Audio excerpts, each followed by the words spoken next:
ओम जगन्नाथाय नमः नमः। भल कर्म करने पर मध्य लोक माने आपणकर खराब कर्मर ही मन रखिदेवे। एथिपाई लोके कौन कहिवे एथिरे ध्यान दियंतु नहीं, केवल आपण आपणकर काम करंतु। नमस्कार बंधुगण, आपण मानंकु मोर ही चैनल को स्वागत जनाउछि। आजिर एही कार्यक्रम कन्या राशि पाई बहुत गुरुत्वपूर्ण अच्छी, बहुत खास अच्छी। आपणकर जदि कन्या राशि होइथाए तेबे एही भिडियोटी को थरे मात्र शेष पर्यंत निश्चिंत भाव देखंतु। कहीं न्यायर देवता समस्त कर्मर फलदाता शनिदेव बक्री अवस्थार मार्गी हेबाकु जाउछंती।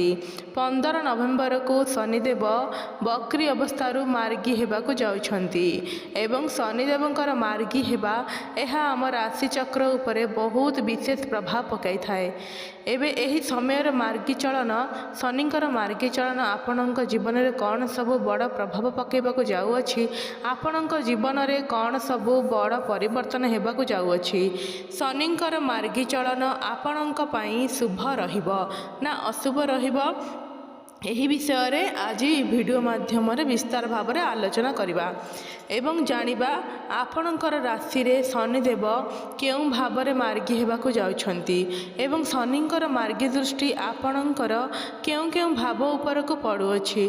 तेबे एही भिडियोटी को आपणक पई बहुत गुरुत्वपूर्ण अटे, तेथिपई भिडियोटी को प्रथम शेष पर्यंत निश्चिंत देखंतु।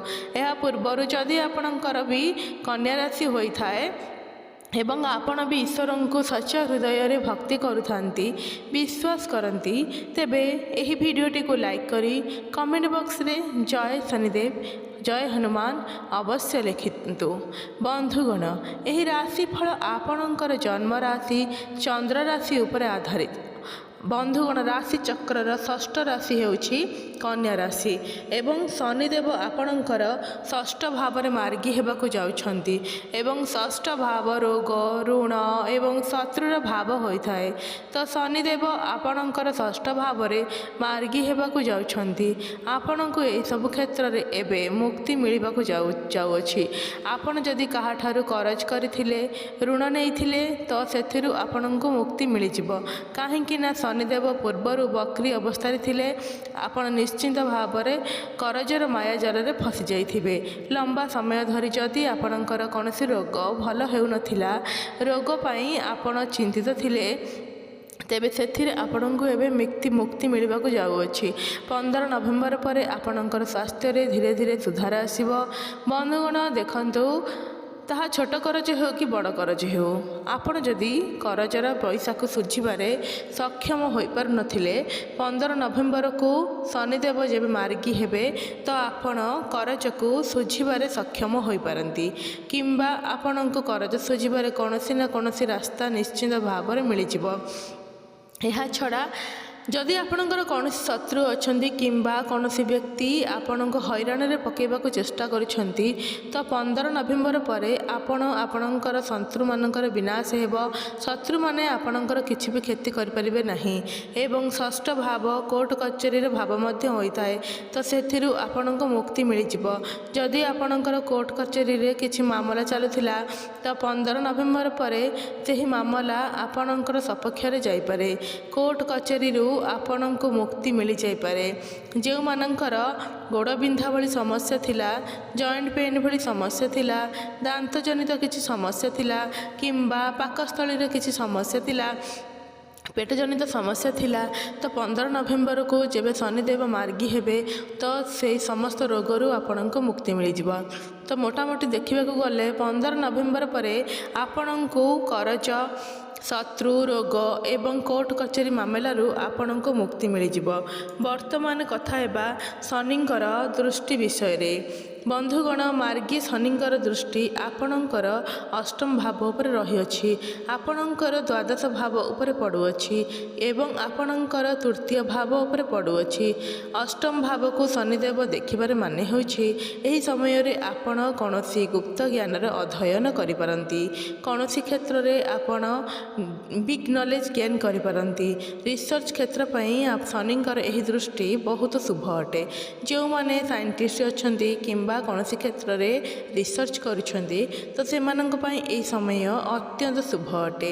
ଏବଂ ଯେଉଁ ବ୍ୟକ୍ତି ବିଶେଷମାନେ ଜ୍ୟୋତିଷ ବିଷୟ ଅଧ୍ୟୟନ କରିବାକୁ ଚାହୁଁଛନ୍ତି କିମ୍ବା ତନ୍ତ୍ର ମନ୍ତ୍ର ସାଧନା କରୁଛନ୍ତି ତ 15 ନଭେମ୍ବର ପରର ସମୟ ସେମାନଙ୍କ ପାଇଁ ଅତ୍ୟନ୍ତ ଶୁଭ ଅଟେ। କିନ୍ତୁ ଆପଣ ଗାଡ଼ି ମଟର ଚଳାଚଳ କଲାବେଳେ ଟିକେ ସତର୍କତା ଅବଲମ୍ବନ କରନ୍ତୁ। ତ ଶନିଙ୍କର ସପ୍ତମ ଦୃଷ୍ଟି ଆପଣଙ୍କର ଦ୍ୱାଦଶ ଭାବ ଉପରେ ପଡ଼ୁଅଛି। ଦ୍ୱାଦଶ ଭାବ ଫରେନ୍ର ଭାବ ହୋଇଥାଏ। 15 ନଭେମ୍ବର ପରେ ଆପଣ କୌଣସି ଲଙ୍ଗ୍ ଟ୍ରାଭେଲ୍ କରିପାରନ୍ତି। ବିଦେଶ ଯିବାର ସୁଯୋଗ ମଧ୍ୟ ଆପଣଙ୍କୁ ପ୍ରାପ୍ତି ହେବ। ଆପଣଙ୍କର ଆଧ୍ୟାତ୍ମିକ ଯାତ୍ରା ହୋଇପାରେ। ଆପଣ କୌଣସି ଧାର୍ମିକ ସ୍ଥାନକୁ ଯାତ୍ରା କରିପାରନ୍ତି କିମ୍ବା ଆପଣ କୌଣସି ଏମିତି ସ୍ଥାନକୁ ଯାଇପାରନ୍ତି ଯେଉଁଠାରେ ଆପଣଙ୍କୁ ମନକୁ ଶାନ୍ତି ମିଳିପାରିବ। ଏମିତି ଜାଗାକୁ ଆପଣ ଯିବେ ଯେଉଁ ବ୍ୟକ୍ତିବିଶେଷମାନେ ବିଦେଶରେ ରହି କୌଣସି କାମ କାର୍ଯ୍ୟ କରୁଛନ୍ତି ତ ସେମାନଙ୍କ ପାଇଁ ଅତ୍ୟନ୍ତ ଶୁଭ ଅଟେ। ସେମାନଙ୍କୁ ସେମାନଙ୍କର କାର୍ଯ୍ୟରେ ବହୁତ ଅଧିକ ଉନ୍ନତି ଦେଖିବାକୁ ମିଳିବ। ଇମ୍ପୋର୍ଟ ଏକ୍ସପୋର୍ଟ କାମରେ ଆପଣଙ୍କୁ ବହୁତ ଅଧିକ ସଫଳତା ପ୍ରାପ୍ତି ହେବ। କୌଣସି MNC କମ୍ପାନୀରେ ଆପଣଙ୍କୁ ଚାକିରି ମିଳିବା ମଧ୍ୟ ପ୍ରାପ୍ତି ହେବ। ଟ୍ରାନ୍ସଫର ହେବାର ମଧ୍ୟ ଯୋଗ ବନୁଅଛି। ଯଦି ଆପଣ ବିଦେଶରେ ରହି କୌଣସି କାମ କାର୍ଯ୍ୟ କରୁଛନ୍ତି ତ ପ୍ରମୋସନ୍ ହେବାର ମଧ୍ୟ ଯୋଗ ବନୁଅଛି। ଏବଂ ଯେଉଁ ବ୍ୟକ୍ତିବିଶେଷମାନେ ଚାକିରିର ଅପେକ୍ଷାରେ ଥିଲେ ତ ସେମାନଙ୍କୁ ଏହି ସମୟ ମଧ୍ୟରେ ବିଦେଶରେ କୌଣସି ଚାକିରି ମଧ୍ୟ ପ୍ରାପ୍ତି ହୋଇପାରେ। କୌଣସି MNC କମ୍ପାନୀରେ ଚାକିରି ମଧ୍ୟ ପ୍ରାପ୍ତି ହୋଇପାରେ। ଏବଂ ଶନିଙ୍କର ଦଶମ ଦୃଷ୍ଟି ଆପଣଙ୍କର ତୃତୀୟ ଭାବ ଉପରେ ପଡ଼ୁଅଛି। ତୃତୀୟ ଭାବ ସର୍ଟ ଟ୍ରାଭେଲ ଭାବ ହୋଇଥାଏ। 15 ନଭେମ୍ବର ପରେ ଆପଣ କୌଣସି ଛୋଟ ମୋଟ ଜାଗାକୁ ଯାତ୍ରା କରିପାରନ୍ତି। ଆପଣ ଧାନ ଦୌଡ଼ ଅଧିକ କରିପାରନ୍ତି। ଆପଣଙ୍କୁ ଟିକେ ଅଧିକ ପରିଶ୍ରମ କରିବାକୁ ପଡ଼ିପାରେ। ତୃତୀୟ ଭାବ ସାହସ ପରାକ୍ରମର ଭାବ ହୋଇଥାଏ। ସମସ୍ତ କାମ କାର୍ଯ୍ୟକୁ ଆପଣ ସାହସ ପରାକ୍ରମର ସହିତ କରିପାରିବେ। ଏବଂ ବହୁତ ଲମ୍ବା ସମୟ ଧରି ଆପଣଙ୍କର ଯଦି କୌଣସି କାମ ହୋଇପାରୁନଥିଲା, ପେଣ୍ଡିଂରେ ଥିଲା ତ ସେହି କାମ ଧୀରେ ଧୀରେ ଚାଲୁ ହେବାକୁ ଲାଗିବ। ଆପଣ ଯଦି ଅନଲାଇନ୍ କ୍ଷେତ୍ରରେ କୌଣସି କାମ କରୁଛନ୍ତି କିମ୍ବା ଡିଜିଟାଲ କ୍ଷେତ୍ରରେ ଆପଣ କୌଣସି କାମ କରୁଛନ୍ତି ସେଥିରେ ଆପଣଙ୍କୁ ବହୁତ ଅଧିକ ଉନ୍ନତି ହେବ। ଆପଣଙ୍କୁ ଆକସ୍ମିକ ଧନ ମଧ୍ୟ ଲାଭ ହୋଇପାରେ। ବ୍ୟାଙ୍କିଂ କ୍ଷେତ୍ରରେ, ଟ୍ରାଭେଲ୍ ଏବଂ ଟୁର୍ କ୍ଷେତ୍ରରେ ଯଦି ଆପଣ କାର୍ଯ୍ୟରତ ଅଛନ୍ତି ତ ସେଥିରେ ଆପଣଙ୍କୁ ସଫଳତା ପ୍ରାପ୍ତି ହେବ। ଆପଣ ଏହି ସମୟରେ କୌଣସି ଇଲେକ୍ଟ୍ରୋନିକ୍ ଜିନିଷ ମଧ୍ୟ କ୍ରୟ ବିକ୍ରୟ କରିପାରନ୍ତି କିମ୍ବା କୌଣସି ଲୁହା ଜାତୀୟ ଜିନିଷ ମଧ୍ୟ କିଣିପାରନ୍ତି। ଏହି ସମୟରେ ଆପଣଙ୍କର ସମ୍ପର୍କ ଛୋଟ ଭାଇ ଭଉଣୀମାନଙ୍କ ସହିତ ବହୁତ ଭଲ ରହିବ। ପାରିବାରିକ ସୁଖ ଆପଣଙ୍କୁ ପ୍ରାପ୍ତି ହେବ। ଦେଖନ୍ତୁ ଶନିଦେବ ଆପଣଙ୍କର ପଞ୍ଚମ ଭାବ ଅଧିପତି ହୋଇକରି ଷଷ୍ଠ ଭାବରେ ମାର୍ଗୀ ହେଉଛନ୍ତି। ପଞ୍ଚମ ଭାବ ଆପଣଙ୍କର ଶିକ୍ଷା କ୍ଷେତ୍ର ଏବଂ ଭଲ ପାଇବାର କ୍ଷେତ୍ର ହୋଇଥାଏ। ତ ଏହିସବୁ କ୍ଷେତ୍ରରେ ଆପଣଙ୍କୁ ସଫଳତା ପ୍ରାପ୍ତି ହେବ। ବହୁତ ଲମ୍ବା ସମୟ ଧରି ଯେଉଁମାନଙ୍କର କଥାବାର୍ତ୍ତା ବନ୍ଦ ହୋଇଯାଇଥିଲା, ବ୍ରେକଅପ୍ ଆଦି ହୋଇଯାଇଥିଲା ତ ସେମାନଙ୍କର ପୁଣି ଥରେ ପ୍ୟାଚଅପ୍ ହୋଇପାରେ। କଥାବାର୍ତ୍ତା ପୁଣି ଥରେ ହୋଇପାରେ। ଏବଂ ସିଙ୍ଗିଲି ଅଛନ୍ତି ତ ସେମାନଙ୍କୁ ନୂତନ ସମ୍ପର୍କ ପ୍ରାପ୍ତି ହୋଇପାରେ। ଆପଣ ଦୁଇ ଜଣଙ୍କ ମଧ୍ୟରେ ଭଲ ପାଇବା ବଢ଼ିବ, ଅଣ୍ଡରଷ୍ଟାଣ୍ଡିଂ ବଢ଼ିବ।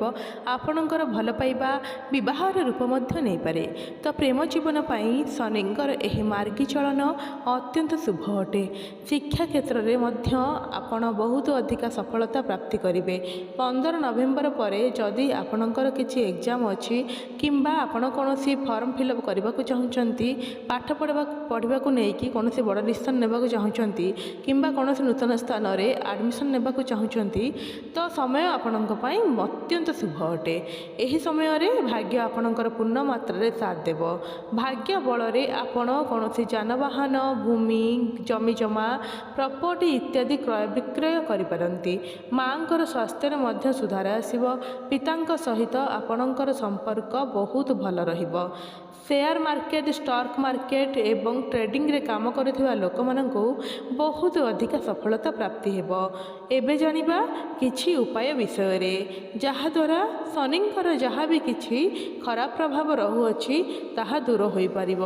ସବୁଠୁ ପ୍ରଥମତଃ ବୁଧଙ୍କର ବୀଜ ମନ୍ତ୍ର ଜପ ଅବଶ୍ୟ କରନ୍ତୁ। ଓಂ ବଂ ବୃଂ ବୃଂ ସ୍ୱାହା ବୁଦ୍ଧାୟ ନମଃ 108 ଥର ପ୍ରତ୍ୟେକ ଦିନ ଜପ କରନ୍ତୁ, ଶୁଭ ଫଳ ପ୍ରାପ୍ତି ହେବ। ଏବଂ ପ୍ରତ୍ୟେକ ବୁଧବାର ଦିନ ଗାଈକୁ ସବୁଜ ଚାରା ଖାଇବାକୁ ଦିଅନ୍ତୁ ଏବଂ ଶନିଦେବଙ୍କୁ ସୋରିଷ ତେଲର ଦୀପ ଅର୍ପଣ କରନ୍ତୁ ଏବଂ ପ୍ରଭୁ ଗଣେଶଙ୍କର ଆରାଧନା କରନ୍ତୁ।